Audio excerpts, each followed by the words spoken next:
अस्सलामुअलैकुम, welcome to student tube. आज के इस लेक्चर में हम चैप्टर 10 इंफॉर्मेशन हैंडलिंग एक्सरसाइज है 10.3 और उसका क्वेश्चन नंबर 5 है। क्वेश्चन नंबर 5 में कहा गया है कि define mod and explain the method of its calculation.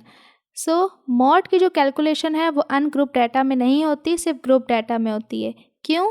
क्योंकि मॉड अगर डेफिनेशन देखें, in a set of data it is a value of the variable which appears or occur most often, it is the most common value. यानी कि mod ऐसी value होती है जो कि डाटा में सबसे ज़्यादा बार आई हो। तो ऐसी वैल्यू जो कि डाटा में सबसे ज़्यादा बार आई हुई है तो वो मॉड है अनग्रुप डाटा में, ठीक है। बट ग्रुप डाटा में यानी कि जो टेबल की फॉर्म में दिया हुआ होगा उसमें क्या होगा, फॉर्मूला लगता है जो कि होता है mode is equal to L plus bracket में F M minus F one, फिर multiply by H, then divide होगा F M minus F one, फिर plus F M minus F two. अब यहाँ पर बताया है कि एल क्या है, F M, F one, F two और एच ये क्या क्या है, ठीक है।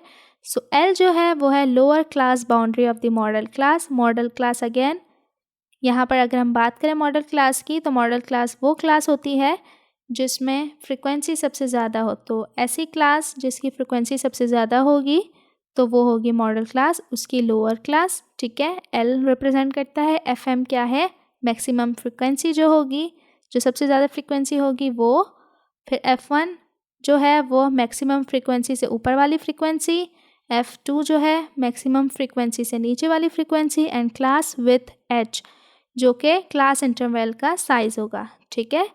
तो ये था आज का लेक्चर क्वेश्चन नंबर 5 जिसमें हमने मॉड को देखा और साथ ही इसकी कैलकुलेशन देखी। आगे जब हम इनके क्वेश्चंस करेंगे तो आपको मज़ीद अच्छे से समझ आ जाएगा कि मॉड क्या होता है और उसे किस तरह से कैलकुलेट किया जाता है। मज़ीद एक्सरसाइजेज एंड क्वेश्चंस के लिए चैनल को करें subscribe, and for more you can visit our website www.studenttube.info। अल्लाह हाफ़िज़।